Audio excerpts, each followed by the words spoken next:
All right, let's go back to the Titans at 7.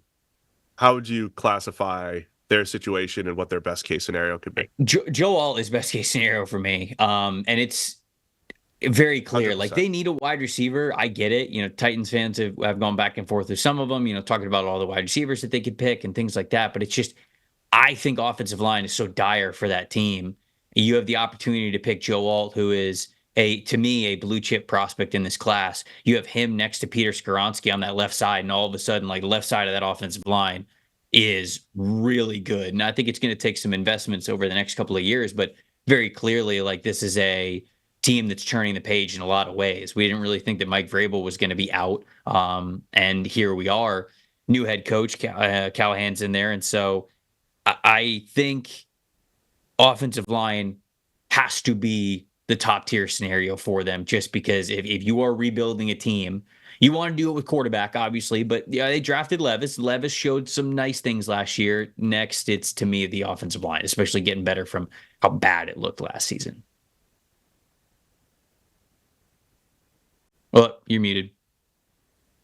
Certainly am. I'm back.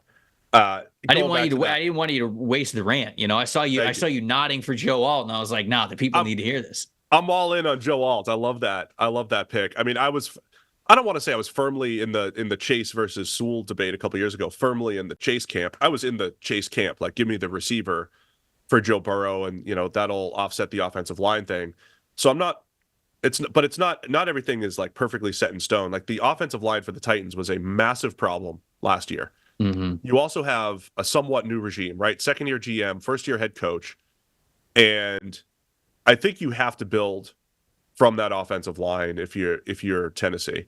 I also think that Jamar Chase was a clear blue chip receiver, and not as good as the receivers that are potentially available here. No, I mean, or better. He's better than Malik Neighbors, in my opinion. Right? He's better than Roma Dunze. Maybe they're in a similar range, but I think I think you were talking about legitimate high end receiver in Chase, high end tackle in Sewell, and I think Joe Alt is just better relative to tackles maybe than these other receivers are relative to other receivers. Yeah. I think the Yeah. more I've thought about it too, though, like having a first contract tackle who is really good is actually one of the best values in the NFL because that Right. their prices skyrocket, and so I do think that Joe Alt's play is a sprint to the podium move here for Tennessee if he's available. Yeah, I agree with you. I think a lot of people are like, "Hey, why aren't we talking about Olu Fashanu?" Like, I like Fashanu, I really do, but I think the NFL is also you're going to learn this over the next month or so.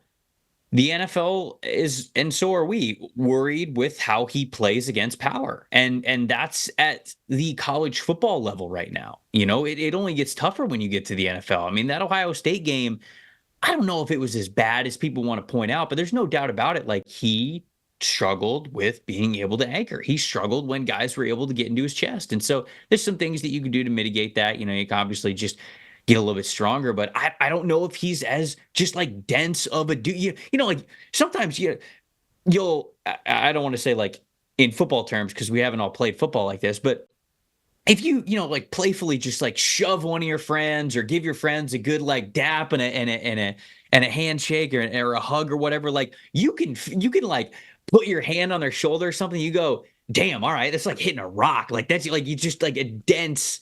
Somebody's got like dense muscle, like they got a dense body. I don't know if that's the case with Olu compared to like JC Latham or Talize Fuaga or Joe Alt, right? And I don't know, maybe he is more easily moved off the spot. And I wonder if there's just some muscle density that he's never going to be a guy that wins with a lot of power. And I think anytime, no matter what position you play, but specifically in the trenches, if you struggle with power, the NFL is going to go, I don't know. I don't know about that. Because another thing that I think about with Olu is it's not like he's coming from a bad strength and conditioning program. Like Penn State's one of the best strength and conditioning programs in the country, it feels like. They're putting guys on Bruce Feldman's freak list every year. Some of these guys have these crazy numbers. And so it's like, if he could have gotten stronger, and I'm sure that he has, Penn State's one of those places that you would have maybe seen that happen over the last 3 years. So I don't know, just some stuff to think about. Again, it's why I think Joe Alt's tackle one in this class. And if you have an opportunity to take him to 7, I think the Titans should sprint up to the board. I agree with you. I agree with that. And the Fashanu deal too. You might hear a little bit about age, and he's young and he's going to develop. I think with tackle historically, the data shows it's not necessarily favorable to draft a 21-year-old versus a 22-year-old versus a 23-year-old. Other positions, it does matter. Like if you're an old productive receiver at 23, it's not a complete red flag, but it's more of a red flag where the 21-year-olds being elite matters more. I think the 21-year-old offensive lineman, if he has to develop at the NFL level and it takes 2 years, that's half of his rookie contract, right? Or 40% of his rookie contract. And that matters, right? In the value discussion there. So that's what you're debating, I think, with the Fashanu deal and his ability to develop, because maybe 3 years from now he is great, but that's still, are you okay with him developing on the fly at the NFL level? Mm-hmm.